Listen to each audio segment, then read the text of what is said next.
Good morning. You know, in 2 weeks, we are going to not just start a new year, we're going to start a new decade. And 2020 has that numerology around it with some magic. Good partnership, new beginnings. Good morning. I'm Lyn Christian from SoulSalt. We're going to strong start your day so you can strong start your year. And literally, the first day of a week, the first day of a month, the first day of a year, the first day of a decade. Science has proven that those are great times to begin something fresh. And that's one of the reasons that you and I have gotten into maybe a cycle of setting goals, intentions, or resolutions.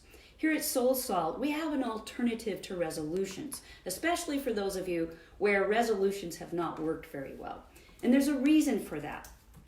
As the new year starts, you can feel that fresh slate opening up, that room for all those things that you want and need and desire.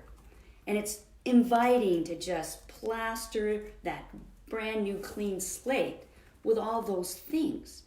But here's the catch. A week into it, 2 weeks into it, 3, a month.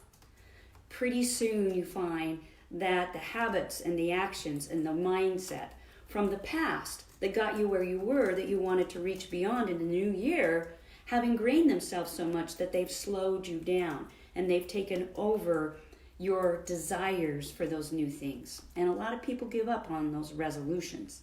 So here at SoulSalt, we have an alternative. Instead of resolutions, set a theme for the year. Give yourself an arc or an umbrella, something that overarches everything you do in the next 12 months. And let that theme be guided by something that you need or want. I'm not saying don't have goals or dreams or aspirations, but make those projects and break those down and spread them over a year, over a quarter, over the weeks, and tackle each one mindfully using some project management of what is it that I'm doing, why am I doing it, how will I do it, when will I do it, and who will I check in with. So setting a theme is one of the practices that we participate in here at SoulSalt, and we encourage our clients to do the same.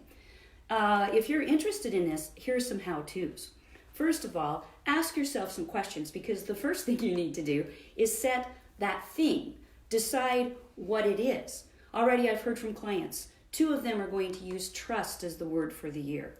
Here at SoulSalt, our theme last year was free up our forces and focus.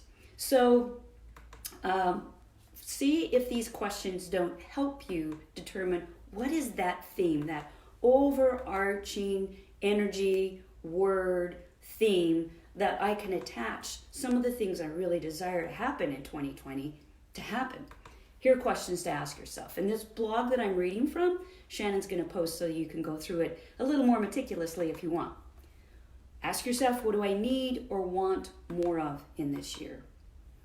Ask, what do I need or want less of? Because sometimes that indicates what we need more of, and what we need to eliminate are the things that we want to move away from. Sometimes that's a clarifying question. What do I aspire to?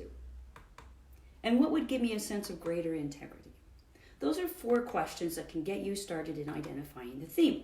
Once you've identified the theme, then we suggest that you draw an icon, design an icon, purchase an icon, find an icon buried in the treasure in your basement or your attic, or create or craft an icon. And when I say icon, something that you can keep in front of you so that you can keep the theme fresh every day, every week, every month.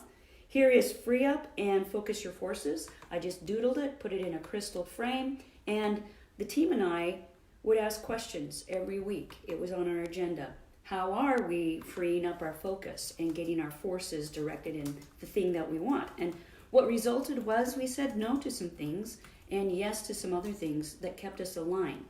The year before that, I was wanting to see more capacity in my clients and myself and my friends and my family. Less fixing, less helping, more seeing capacity and instilling that courage and competence in others as well as myself. And this was the doodle from last year. And although you can't necessarily see that, you get the idea of what we mean by an icon. One year I wanted more happiness and joy, so I bought a laughing Buddha, pretty good size, put him on the landing of my stairs, and every time I came downstairs from getting dressed for the day, I patted him on the head and injected some more laughter and joy. I'm not saying that you don't have goals and you don't have dreams and you don't have aspirations because you have a theme. You do.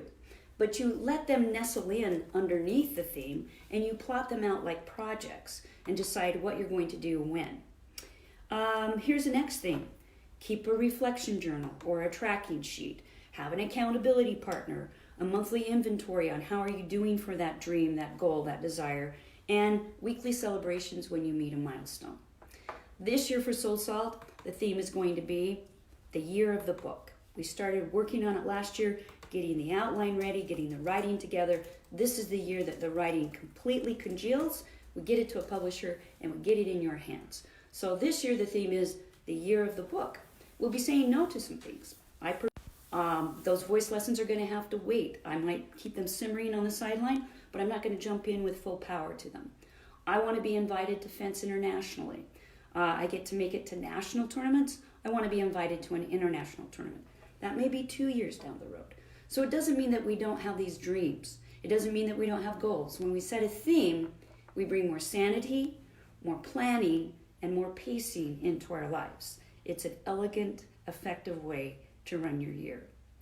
Also, if you're interested, we have a wonderful product. It's called Be Focused. And if the things that you've been listening to me talk about as far as staying on track, meeting your priorities, if that's something that's interesting to you, look in the link. You may want to find out how to join our course. It's a real effective, time effective, and it's very financially sound way to work with me to get your focus together, to really meet the dreams, meet the themes that you're setting for yourself. This will be our last Facebook Live for 2019. It's been my pleasure to be in front of you, to share with you, to hear from you. May you be safe and well and go into 2020 like a badass. Take care.